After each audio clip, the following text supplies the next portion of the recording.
بسم الله الرحمن الرحيم الحمد لله على كل حال அல்லாஹ்வுடைய அளப்பெரும் கிருபையினால் 25 தராவீஹை முடித்திருக்கிறோம். அல்லாஹ் சுப்ஹானஹு வ தஆலா மீதம் இருக்கக்கூடிய தராவீஹையும் நோன்பையும் சலாமத்தாக நிறைவேற்றுகிற நல்வாய்ப்பினை அல்லாஹ் தருவானாக.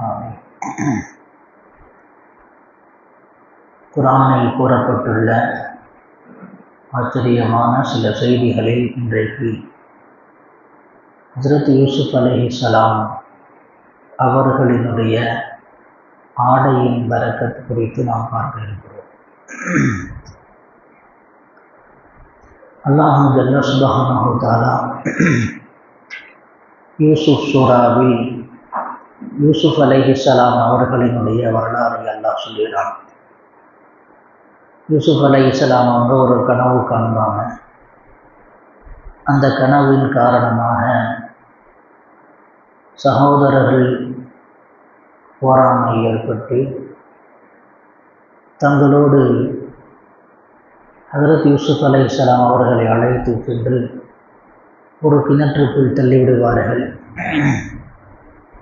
யாக்கூப் அலைஹிஸ்ஸலாம் அவர்கள் தன்னுடைய மகனினுடைய பிரிவால் அழுது அழுது அழுது அவருடைய கண் பார்வை மங்கிவிட்டது, கண் பார்வை போய்விட்டது.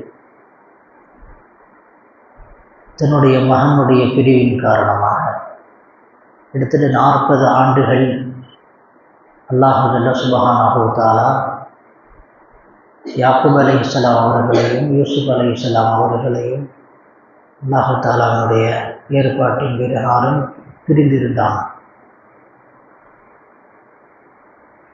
யூசுப் அலைஹிஸ்ஸலாம் அவர்கள் மிஸ்ர் நாட்டினுடைய அமைச்சராக ஆனதற்கு பிறகு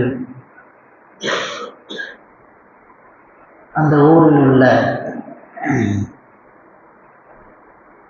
பஞ்சத்தின் காரணமாக யூசுப் அலைஹிஸ்ஸலாமுடைய சகோதரர்கள் தானியங்களை வாங்குவதற்கு ஹஜ்ரத் யூசுப் அலைஹிஸ்ஸலாம் எங்கே அமைச்சராக இருக்கிறார்களோ அந்த பகுதிக்கு வந்து வாங்குவாங்க.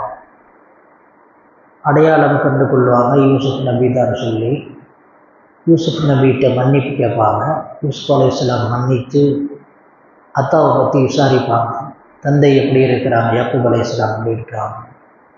யாக்கூப் அலைஹிஸ்ஸலாம் அவர்கள் உங்களுடைய பிரிவின் காரணமாக அழுது அழுது வருத்தப்பட்டு அவங்களுடைய கண் பார்வை தெரியாமல் இருக்கிறது அப்படின்னு சொல்லுவாங்க. யூசுப் அலைஹிஸ்ஸலாம் தங்களுடைய ஆடையை கொடுத்து அனுப்புவாங்க. இதை கொண்டு போய் தந்தையினுடைய முகத்தில் கொண்டு போய் வைங்க, கண் பார்வை வந்துவிடும் அப்படின்னு சொல்லி தங்களுடைய ஆடையை கொடுத்து அனுப்புவாங்க. அந்த ஆடை கொடுத்து அனுப்பிய கொஞ்ச நேரத்திலேயே யாக்கூப் அலைஹிஸ்ஸலாம் சொல்லுவாங்க, என்னுடைய மகன் யூசுஃபினுடைய வாடை வருகிறது.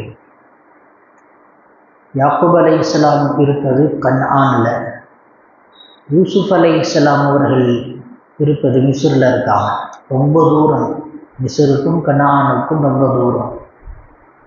பேரப்பிள்ளை எல்லாம் சொல்லுவாங்க, நீங்கள் இன்னும் மகனுடைய வருத்தத்திலேயே இருக்கிறீங்க.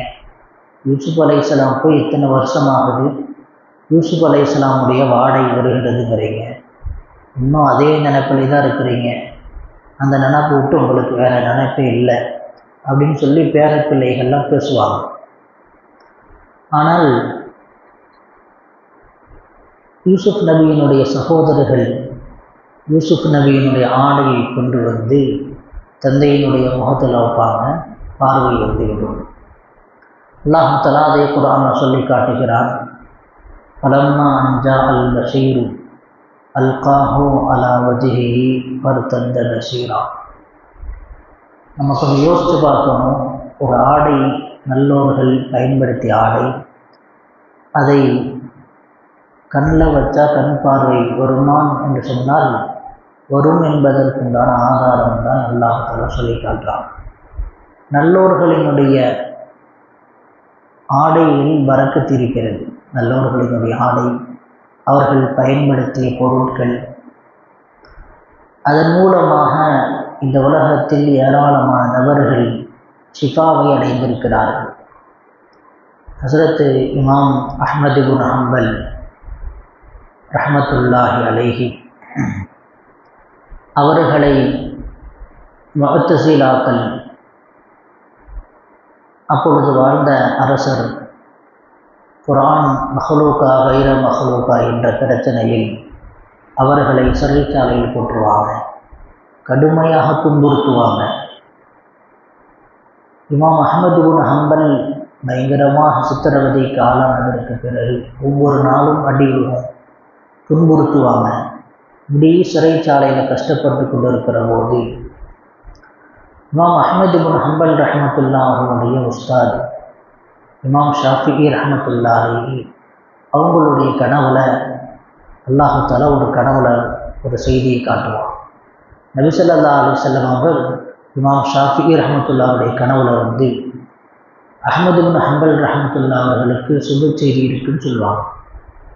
இந்த செய்தியை தன்னுடைய வேலையாட்கள் மூலமாக இமாம் ஷாஃபிஈ ரஹ்மத்துல்லாஹி தன்னுடைய மாணவர் அஹ்மது இப்னு ஹம்பல் ரஹ்மத்துல்லாஹி சொல்லி அனுப்புவாங்க.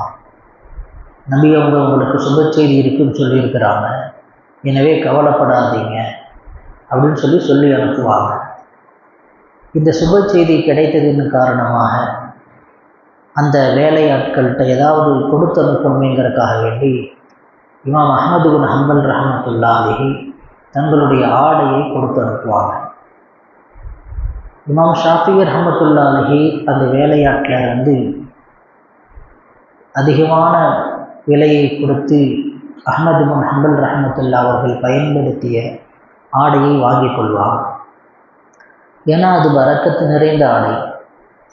மாணவர் தான், இருந்தாலும் மாணவர் பேணுதலான மாணவர், ரொம்பவும் மிகவும் தக்குவாதாரி, இறையச்சம் உள்ளவர். உடல்நிலை யாருக்காவது சரியில்லை என்று சொன்னால் அஹ்மது இப்னு ஹம்பல் ரஹ்மத்துல்லாஹி அவர்கள் பயன்படுத்திய அந்த ஆடையை ஒரு வாளியில் தண்ணியில் ஊற்றி அந்த ஆடையை தண்ணியில் முக்கி என்ன செய்வாங்க, தண்ணி எடுத்து குடித்தோம்னா ஷிஃபாவாயிடும். அதை எடுத்து தடவினாங்கன்னா ஆரோக்கியம் கிடைத்துவிடும்.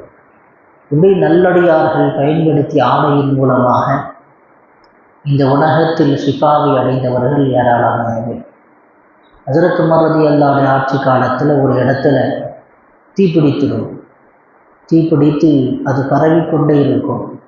உமர் ரலியல்லாஹு அன்ஹு என்ன செய்வாங்கன்னா, தங்கள் மேலே உள்ள ஒரு போர்வை போட்டிருப்பாங்க, அந்த ஆடையை போர்வை எடுத்து என்ன செய்வாங்க, தமீமுத்தாரி ரலியல்லாஹு அன்ஹு அவங்கள்ட்ட கொடுத்து தீயை விரட்டுப்பான்னு சொல்லி கொடுத்து அனுப்புவாங்க. தமீமுத்தாரி ரலியல்லாஹு அந்த ஆடையை எடுத்துக்கிட்டு தீயை போய் விரட்டுவாங்க. இவங்க விரட்ட அந்த தீ என்ன செய்யும், கொஞ்சம் கொஞ்சமாக அணைஞ்சிக்கிட்டே வரும். அது ஓடிக்கிட்டே இருக்கும். எப்படி ஒரு ஆட்டை அல்லது ஒரு மிருகத்தை குச்சியை விரட்டினா அப்படி ஓடி ஓடணும், அது மாதிரி அதிசயம் நடக்குது.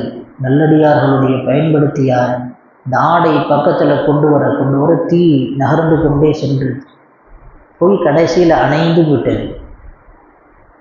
இப்படி ஆடைக்கு, நல்லடியார்கள் பயன்படுத்துகிற ஆடைக்கு அதில் பரக்கத்து இருக்கிறது என்பதை அல்லாஹ் தஆலா குர்ஆனில் சொல்லி காட்டுகிறான். எனவே நல்லடியார்களுக்கு நாம் எப்படி முக்கியத்துவம் மரியாதை கொடுப்போமோ அவர்கள் பயன்படுத்துகிற பொருளுக்கும் நாம் மரியாதை கொடுக்க வேண்டும். அது காலணியாக இருந்தாலும் சரி, அவர்கள் பயன்படுத்துகிற அசா குச்சியாக இருக்கட்டும், தொப்பியாக இருக்கட்டும், ஜும்பாவாக இருக்கட்டும், எதுவாக இருந்தாலும் நல்லடியார்கள் பயன்படுத்திய எல்லாம் பரக்கத் நிறைந்தது. எனவே அதை நாம் மதிக்க கற்றுக்கொள்ள வேண்டும். அல்லாஹ் சுப்ஹானஹு வ தஆலா அப்படிப்பட்ட ஒரு ஈமானை அனைவருக்கும் தருவானாக. ஆமீன். வாஹிரு தஅவானா அல்ஹம்துலில்லாஹி ரப்பில் ஆலமீன்.